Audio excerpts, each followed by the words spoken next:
What's up, fam? We're back.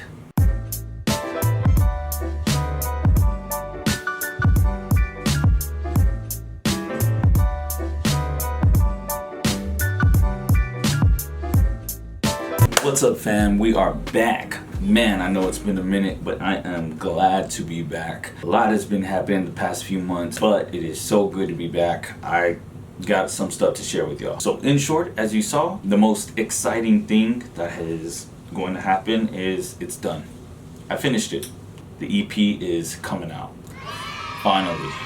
I cannot tell you how difficult it was getting through some of that. The hardest part was on one of the records. I had complete writer's block, and it took months to get through it and finish the song and figure it out and flush it out. And then it took me probably about a good solid 4 months to get through mixing and mastering the final chosen songs. Now granted, I went through quite a few songs in this EP process, but came down to 5 songs that I was the most proud of and really poured my heart and soul into. And so I can't wait to put that out there and share it with you guys. That'll be dropping on the 19th on my birthday, so yippee. It feels a long overdue, but I'm super excited to share it with the world, and I hope you guys vibe with it when it comes out. But as you saw in the little intro B-roll, I've been up to a few things here lately. I've been doing some more car stuff. If you guys are into the car content, let me know, because I have some car content, a whole bunch that I'd love to share with you guys. That's our crazy little multi-poo. They're insane right now. It's a whole nother story. That's another thing. We got another dog.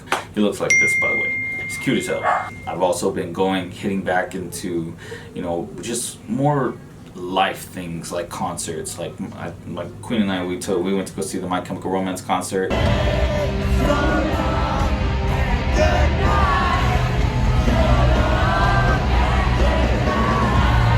If any of y'all love My Chemical Romance, or we got any, people in the audience, on the channel that are into that kind of 2000s, mid 2000s emo scene, let me know, because that concert was incredible. It's awesome. I had a great time. Someone and I, we had a blast. So I can't encourage it enough. Go out and see the concerts for the music that you love live and be a part of that, because it's awesome. But now I'd like to take a moment and just go over the studio. So it has been roughly about 8 months since I've done any kind of video, just because of, like I mentioned, everything that's been going on. But in that time, it was really in the mixing and mastering where I started to push the limits of what I had, and I had to start upgrading some stuff. So I got some new stuff, and these are the new studio upgrades. Boom. New MacBook. I had to get one. This one is double everything I had before. It is a 2 terabyte, 32 gigabyte RAM with 8 cores, and man, I'm telling you, it was like a breath of fresh air. It was incredible. I needed this. This helped me finalize and finish my last mixes and masters. It's a blessing from God, man. I needed this so bad. The second really cool upgrade I got for the studio is I got an Arrow. That's right, your boy's back in UAD. So I know I did a video a little back about UAD and just some of the things I didn't like about the business model. However, they did fix a lot of the things that I personally had a problem with, and they're now going native slowly but surely with more and more plugins. I'm all for it now. You can take all my money, man. But I didn't need 8 inputs. I didn't even need 4, because I'm only ever tracking one thing at a time. This gets it done for me. But man, I love this thing. I really do. I miss the Universal Audio stuff. I still love my Apogee, don't get me wrong. However, this does have its own sound to it, which is very modern and very nice, and I dig it. The plugins I got with it were the UAD 1073 preamp and the LA2A collection. However, I will say my 2 favorite compressors for vocals at this current particular moment are the original 1176 LN that you get free. It's just got its own vibe, and it's the way it compresses. I really personally enjoy it. It sounds very modern, really forward, which I really dig. The TubeTech CO1B, but only with light compression. That's a whole nother video. I'm not going to go too deep into that. What I'm going to do here now is I'm going to show you around the studio and just show you some of the other upgrades that I did, and just what we're working with. And yeah, let's go and do that. Alright guys, so first things first, I don't know if you see this super bright light that I got from Amazon, also paired with this little stand next to it. This is strictly so that way I can keep this camera on there and just go at the snap of fingers, start recording stuff, because that is a goal that I have this year, is to just push and push more cool content out. I know you guys dug some of the Ableton tips, so I want to put more of that stuff out there. This is the new machine right here. This is my baby. And then this right here, this is the new Arrow that we got going and rocking. It's just incredible. If we continue on over here, this little M32 keyboard right here, this is just for laying down something quick and fast. This is the console for anyone who's familiar with the UAD platform. The Neve preamp is my baby. I keep it at 55 on the vocal chain going in. I run it to a UA 1176 LN Legacy, or I'll use a CL1B Mark II. For anyone who is concerned about like UAD or DSP on a single core for vocal tracking exclusively, it'll get it done. That's what I got it for. I didn't get it for for running any UAD plugins in the program. I'm gonna wait for it to go full native for that. As you can see, I got these Yamaha HS8 still. They're the slate gray ones. I don't know if you can tell the color a little better in there. Next to this cool little Edison light. That's just to set the vibe. My cool little nostalgic Pokemon figures. But these sound great. They really do. I honestly though never use them to mix the EP or master them. The reason is because I don't know if you can tell, but the room is very small and the acoustics in here are very not suited for mixing. I strictly used these, which are my go-to headphones, the Audio-Technica ATH M50Xs, for all the mixing and mastering. And so that's what it was. It was mixing on those, running out to the car with the bounce, listening, doing it so many times till my car died, having to get another battery, and doing it all over again until I got through it.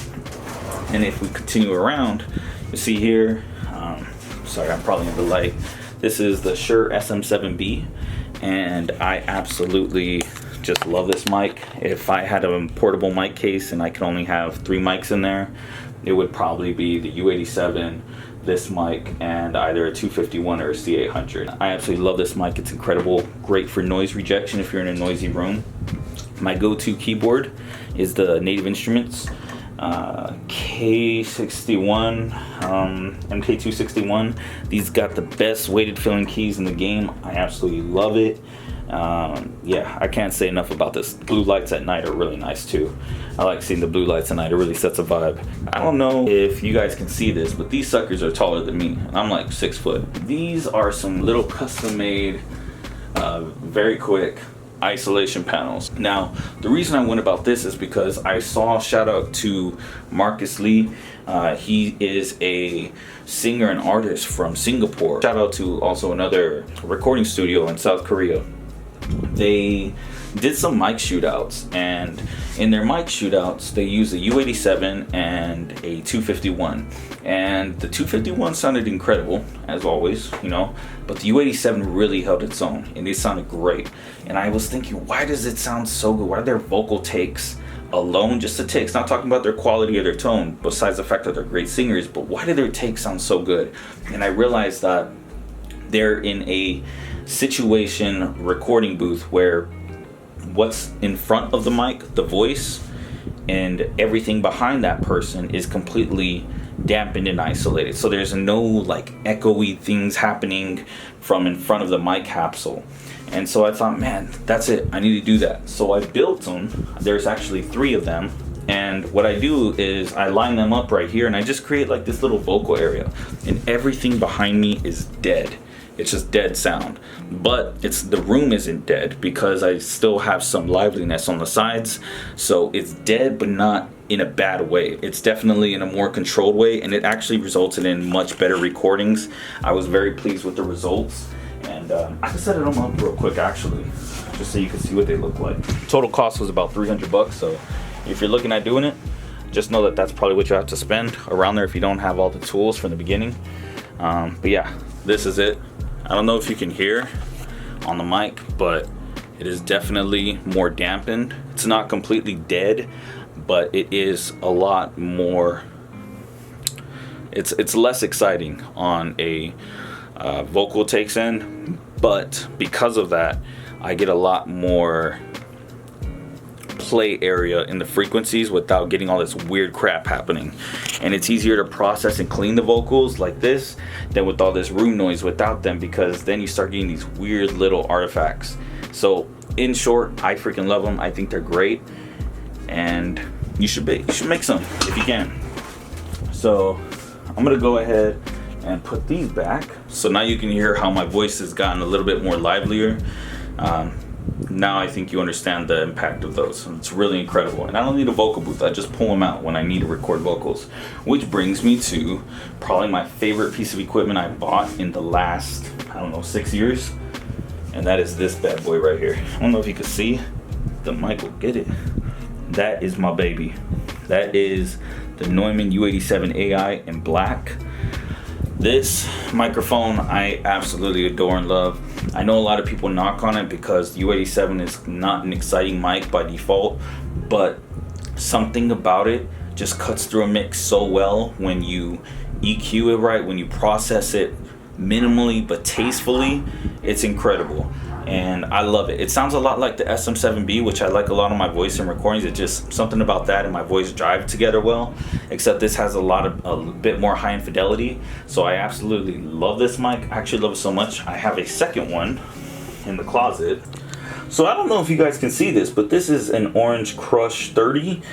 This is a simple solid state amp by Orange, but I've been really rocking out on this for the past few days just because of everything that happened at that MCR concert. Like I mentioned, it just really like sparked a nostalgia for why I got into music and the joy that playing instruments and playing good music on them brought me. So I've been trying to get back in my paces about that just because the last months have been all about tech and mixing and mastering in the box, production tricks and all that. So that's what I've been getting into. Moving on, as you can see here, we have a Taylor 214 CE.